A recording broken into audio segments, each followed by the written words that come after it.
Hello, you're listening to Resilience Radio. I'm Irvin Eisenberg, host of the show and owner of Resilience Occupational Therapy. Last week, we started our conversation with Tara on her history as a mental health clinician, school counselor, health educator. Delighted to have Tara on again to discuss the Sanctuary, which is a space in Northfield. And I'm biased toward this space as I've recently chosen it as an extension of my resilience practice. It's great to have you here again. Yeah, thank you for having me. You were talking about in the last episode how you're building up a sort of a wellness space within the school systems for support and how you've transitioned that to adults. And what made you think, let's set up a wellness space in Northfield? Yeah, so I think it started because as I was transitioning careers and I had already left public education, I wasn't really sure where I was going. I was like, maybe I'll be a coach. Like I'd like to teach some yoga and some movement.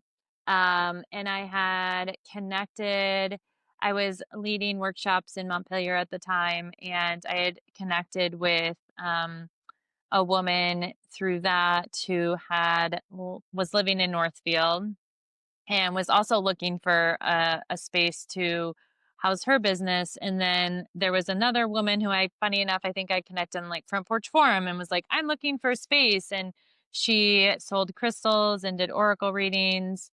And so I had connected to her, and we had started talking. And then I brought in this other person, and the three of us really quickly dove into trying to find a space to share because we were like, let's just share a space. It'll be a lot cheaper. And Rachel, who's the person I met through Front Porch Forum, had found this space that we're in now, but it was an empty space between Carrier Roasting Company and Subway in downtown Northfield. And a local member of our community had rented out the space and was hoping to open like a Northfield co-working space. And so there was a little bit of movement through it, but it looked like you look in the windows and it just looked like this blank space. And so I was like, I never even thought about reaching out to him about anything because I was like, there's nothing there. And come to find out, she had reached out to him and came to look at the space. And there was this whole back area that was like behind barn doors. And like she sent me a video and I was like, oh my gosh, like, yes. And I had connected with Reagan, who was the other woman, and we had all agreed like this is amazing. And we were offered to sublease this back half of the space. And it didn't really need much. So it was perfect. And we stepped into it. And this was about March, April 2024. We all worked out of this space, and it was more of a collaborative in that we couldn't work in here at the same time unless we were offering something together because of the intimacy of the space. So Reagan's a body worker. I was not sure what I was going to do yet, but I knew I needed some private space. Rachel needed some private space. So we had set up hours and different things. And then really quickly after that is when I decided I was going to open my therapy practice. And so in July of 2024, I opened my therapy practice.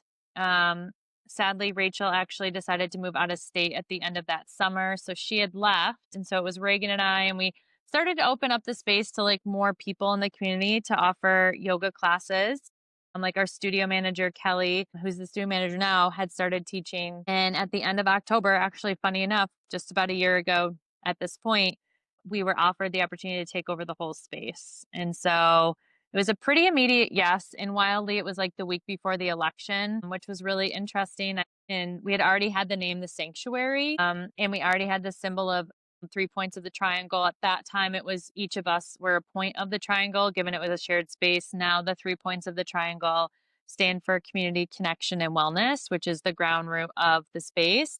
And yeah, we started the lease in January, and then we had our grand opening in April where we built out 2 offices. We painted the entire space and then did add a co-working space too. So we now offer co-working, various wellness services, and we have a full yoga studio. Yoga, movement, meditation, circles, all kinds of events happen here. So it's growing pretty quickly, and it's becoming a place of connection in the community and a place for people to come and exhale and get a little fill up and then like go back out into this wild world. So yeah, it's pretty wild, like, still in it so much of, like, "What's happening? What are we doing? What is this gonna look like?" And, with you coming on too, you're part of this, like, next evolution where we're going through a big turnover, and we're bringing on 5 new instructors that will be starting in our new schedule in November, so we'll have 10 instructors, which is, like, blows my mind. And yeah, so there's a lot of cool things. And again, this wasn't really the plan, but the space was like empty like during COVID, and I'd always like come down to Carrier and I'd be like, something really cool needs to go in this space. Like, this is such a good spot. I was like, it'd be great for a yoga studio. I was like, I'm never opening a yoga studio. I didn't want to. I was like, I'm not going to do it. Somebody else can do it. And then here we are. So, but I'm really happy that I did it, and I've learned so much. Being an entrepreneur is an adventure. And I'm really grateful for the opportunity and that this was chosen for me. So, yeah, so that's kind of like the story of how we got to this moment. So you're in this space. The triangle is community, connection, and wellness.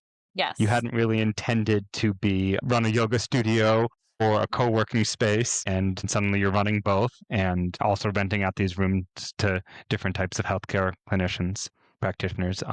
What are you most attached to in this space? Because it seems like it's Mm. potentially fluid.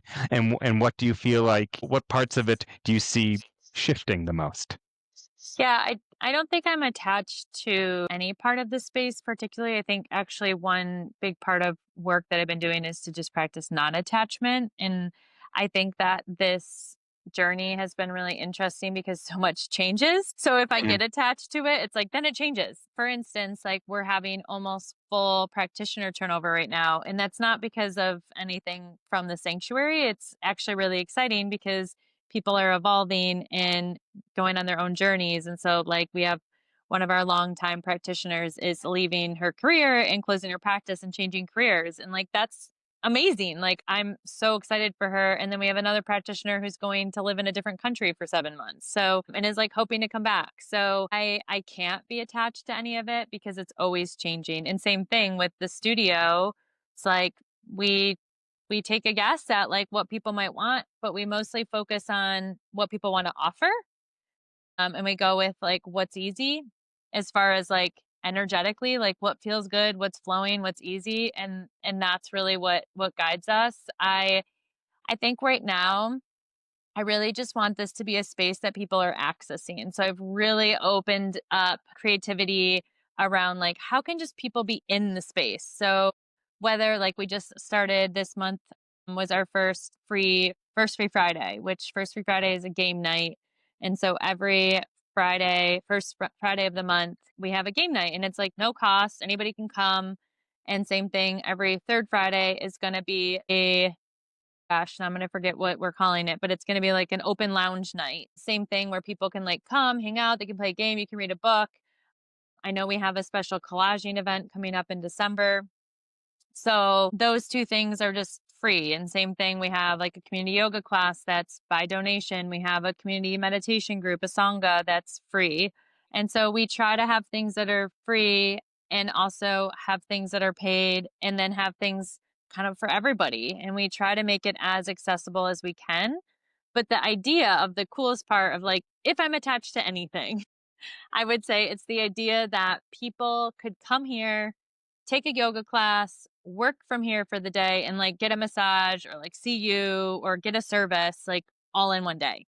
So to me, like that's like the vision of like where else can you do that? And so I know that there's some places that are close to having that and might have that once in a while, but like we have that Monday through Friday.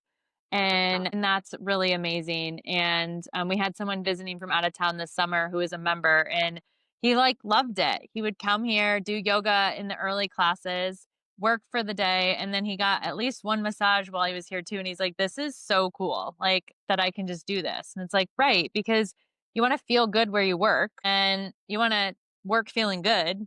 So, and if we're going to work, like there's also the idea of like what's work? Like people could come and sit and read a book for a day. Like they don't have to like do work in a way. Yeah, so of anything I'm attached to, it's like that is the original idea, but there's a lot of fluidity and creativity and expansiveness beyond that idea. What I like about this is that is somehow by adding in the workspace, it's like bringing relaxation and sanctuary into your life versus the place you retreat to when you're done with work. And that's something I've been thinking about is how do we add little moments of relaxation into our day? And that seems to be one of the more effective methods of self-care, not be like, well, my self-care is going to be I'm going to get all this work done, get to the weekend and then relax. And like that's not how our Absolutely. systems work well. So there's something really neat about it being a workspace as well as part of the sanctuary. The idea that you can maybe not all of somebody's work is in that space, but somebody can have one day a week where they're working in this space. Mhm. So it's an interesting pillar of the sanctuary, and I'm curious how that will develop over time. Yeah, and I think too with that, the cool thing is like generally during the daytime, generally, I mean, it's gonna be shifting a little bit, but not much, is the studio's open. So if someone comes to co-work, they can also like we have our vibe and space steward who's here today and she got here this morning and hadn't meditated yet. And so she's like, I'm gonna go meditate. And it's like, yeah, absolutely. Go use the studio. So like you can take moments of and like come move your body in the studio if you're co-working. Like there's not a class, like use it. That's what it's there for. So I think that's really cool too, is like you're not confined to just like a desk space.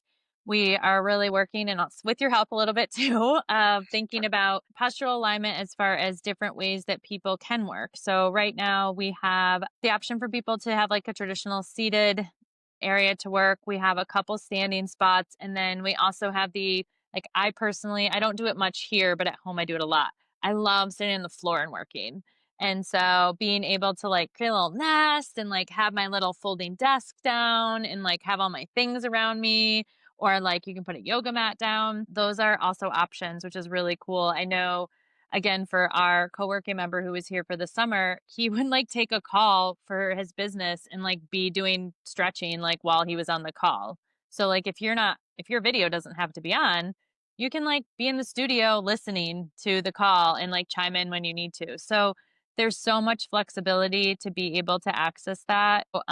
Generally, the studio space will be open during the day because it's also a quiet co working space, which can also support just everything's really loud outside of our space. And so, again, we want to invite people to come in and just be in the quiet. Or if you really want loud and you want to converse, maybe you go to the coffee shop next door. But if you want something quieter, you can get your coffee next door and then bring it over here. So, trying to find different ways to collaborate. We are also doing that with other local businesses. We collaborate with Felino's and Carrier and Kennedy's. And so trying to build community connections within our community to then weave those through the sanctuary as well. One thing I want to comment on the space is even though you've got this sort of non-attachment description and you've got all these different things going on, one would almost imagine from the discussion alone that this might be sort of a hectic, mismatched space. And the aesthetic of the space is just so clearly thought Yeah. out. There's such a Thanks. clear continuity in it. And it actually kind of surprises me to hear that there's an attachment to specific things the same way, considering the amount of care to the detail of the space and the overall continuity throughout the space. So that's just something I Yeah. want people to be Thanks. aware of. Yeah, and I think, speaking to that briefly as well, is I mentioned in the last episode that when things ended for me in my previous career and I was really sick, part of my illness led to us having to gut our house to mold. And so Mhm. when we had to gut our house, we had to get rid of most of our belongings, anything that couldn't be cleaned. And it was a huge practice of non-attachment. And then about a year and a half ago, I also shaved my head for the first time. And that was also a practice of non-attachment of like, what is it like not to have hair? And just really leaning into like, they're just things. And no matter what, like I still have this soul in my body that I want to tend to. And I have this lifetime living in this body and I want to live it as fruitfully and kindly and compassionately and connected as I can. And so I love this space and I'm so grateful for it. And yeah, if something happened and things were gone, like I would definitely be sad. And yet they're just things and they represent something, yes, but no matter what, we're still going to have community, we're still going to have connection and we can still take care of each other through wellness. So those 3 pillars are in the space, but they aren't the space. And so I feel like that's the difference too. And so I really appreciate you naming that because yeah, like some days we joked when we first opened, they're like, we were like, Reagan and I specifically were like, maybe we should just like sleep down here. The space is so awesome. Like we loved it so much. And we still do obviously love it. But yeah, it's been a wild ride. And we worked with a local designer to a women owned business who helped us design aspects of this space or to like make connections through it or to consider different things. And so I'll give a shout out to Kate Kaufman of Grease and Glitter Studio because she really helped me behind the scenes, like bring this whole thing to life. So I'm really grateful for her as well. So I guess the other question I have is you've been in Northfield. I don't know if do you live in Northfield? I do. Yeah. I've Okay. lived in So you Northfield live for 6 years. Yeah. okay, so you've been in Northfield for 6 years and now you've got this space and you were sort of tucked in the back of the space and now you've got the storefront. And what have you so that I mean just the I've literally only spent one day there as as a clinician sort of using some of the front workspace and then some of the back clinic room and getting used to it. But there was something interesting about watching people walk down Mm. Northfield. And I hadn't, even though I've been in the coffee shop, I hadn't really taken the time to watch people in Northfield so much. So, what have you learned about Northfield and its community since Oh. being in the space? Well, I think it's a really unique community given that we have a university in our town, but at the same time, it doesn't feel like a college town. Yeah, so that's one big thing. I also think that it's a really like there's a lot of vibrancy growing in our town. A lot of people are moving to Northfield from other towns or from out of state. There's a lot of mixed age population, and we see that in our offerings of like who comes here. It's pretty varied. And I think community is really important to people here. I've seen that. Um, and a lot of curiosity. So, as you know, it kind of feels like a fishbowl a little bit when you're in the space at times. And because we have these big, beautiful windows, which is so amazing. But it's been interesting to see like who stops by or asks questions or where people hear about us. I think that our town is growing in knowing where we're going. I have to remember that it's the marathon and not the sprint. Because Mhm. sometimes I get like way ahead of myself. Like I want something. I'm like, this has to happen now. Like let's do it now. And it's like, no, there's like all these other pieces that are building, and I have to like participate in that and like continue to, fertilize the soil and be patient. And that's also like I'm learning as a new business owner. We just right around now, it's about 6 months that we've been fully open, which when you think about that, I'm like, we're doing awesome. But in order to sustain, we need so much more growth still to make this a sustainable place. And so I feel really good about where we're at for 6 months, but it's like I get a little bit like I need to feel secure now. Like I need to feel that everything's gonna be okay now. And so I find that our community is really supportive and people really wants this space to be here. And I think we've just gotten creative about finding different ways for people to access the space, given there's a lot going on in people's lives personally and then around them. There's just a lot. And so, yeah. And then how do we support people to invest in their bodies and their minds? So I also think, given a lot of the challenges that are happening in the collective level, and in the political world and the uncertainty that so many, I'd like to say all of us are feeling, but I can't really speak for everyone. I can speak for myself and people I've talked to is that definitely this feeling of uncertainty is I often see the first thing that goes when people are uncertain or in like a scarcity mindset is self-care. Unless you're understanding in that wellness world, right? Like for me, it's like I will not take care of myself. Like that's why I need to do it. Is I need to keep showing up. But I think that's one thing that I get curious about in this time of like, if people have to decide to buy groceries or like pay their heat, like they're probably going to do that over coming and accessing our space. So we really try to make it accessible in different ways and in different levels. And then we have a community pass program so people can fill out our Google form to request like a discounted pass or discounted classes that meet their financial needs and situation. So we're really glad to have that too. And I don't think enough people know about that. And I also know and can imagine that it's hard to ask. And just knowing that we're open to receiving that, and we know that just by asking or naming that you need support can feel like a lot, but if any place is gonna be open to that, it's us. Like, we are, like, because 'cause we're also in that space where we're open as a space to support. But yeah, it's a really exciting time for this town, and I'm really honored to be part of it, and I can walk here from my house, which is really cool, but sometimes it feels a That's cool. little too close. So I'm just like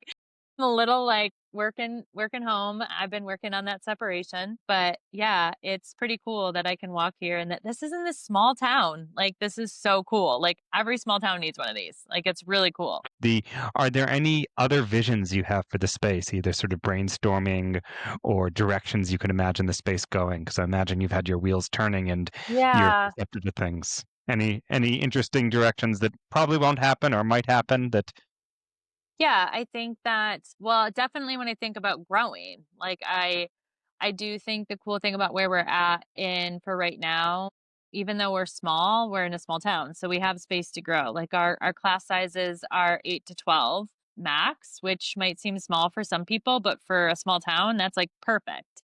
And so we have space to grow in our classes, although some classes definitely get to or hit that, especially as we get closer to winter. And then right now we can only host 4 to 6 people a day for co-working. So there's not a lot of it's not a big space when we're thinking about all the interweaving aspects. So I definitely think about growth. And I think about right now there's a lot of dialogue around building a community center in our town, which I'm really supportive, given that I landed in Vermont. Actually, I'm originally from Michigan, and I landed in Vermont due to a position through the AmeriCorps where I was the co-director of a teen center, and we worked out of a community center up in Winooski. And so I really believe in the power. Again, community is one of our pillars too. So I think about that. And there's a space in Northfield that originally we had looked at, but was way out of our ability to make it work. And I had even reached out to some other businesses throughout the state that really have like co-working dialed down, and thinking about even seeing if they'd be willing to come and grow here, so then we could really make this be like a Central Vermont hub. Because the cool thing is, like, Northfield has like amazing trails, like there's so many, it's a cool spot. There's like good food in town, there's good people. So it's a really cool location. It's close to the highway, like close to Montpelier, all the things. But yeah, so that didn't take off, which was fine because I think this is where we were supposed to land. So I do think about growing and what that would look like, and if we would end up having a second location. But there's a lot of like, ooh, that's a lot. And right now I'm just focusing on growing here. I'm also continuing to consider ways for us to integrate and be in communion with nature and the different aspects within the town forest, and also continuing to collaborate and find ways to collaborate with Norwich. And so that's another area that we're still working on growing. I mean, really, we can grow in all of our areas, but beyond what we have right now physically, that's definitely something that we're considering. This week we're opening up rentals so people can rent out our space for birthday parties that we can help host, different bachelorette engagement, all of those both for children and for adults, and holiday parties. And we have some connections for local seasonal catering, which is really great. There's a lot of really cool things in those ways that we're going to be offering beyond just our co-working wellness services in studio. And then, like I said, our new schedule is pretty full. So it's exciting to see what's going to happen with that and all the different varied options that we'll have there too. So Mhm. yeah, it's an exciting time. We're definitely in the growth time. So we'll see where it lands. Oh, great. Thank you so much for taking the time to share about your space and your history. Yeah, thank you for having me. Is there anything else before we go you'd like people to know about you or the practitioners there or the sanctuary itself? Just that in listening to this, if you're interested in learning more about the sanctuary or being part of our community, either as a practitioner or an instructor or collaborating around our co working space, that we are looking for more people, specifically practitioners who might want to offer their services out of our space. And a little bit more support around co-working, but we're actually pretty staffed for that now, which is great. So, yeah, but if you're really called to this, like please reach out because I love collaborating and creating with people and supporting others as well. And so I would love to connect with you and talk more. Thanks again. Yeah, thank you. You've been listening to Resilience Radio. I'm Irvin Eisenberg, the host. If you liked this episode, and I hope you did, you can check out next week to see what we have on the podcast, so you can subscribe and get it every week. You can come check out, either come visit Resilience's adjunct location or the sanctuary itself. Additionally, I'm hoping soon maybe by the time this is out, to be showcasing one of the Core 360 chairs, which I talked a little bit about in other episodes. I have a discount that you can check the show notes for, a special resilience promotion code for that. But one of those chairs will hopefully be in the sanctuary space for people to check out. The music is brought to you by Aaron Marcus with their tune Some Biological Process. And until next time, take care.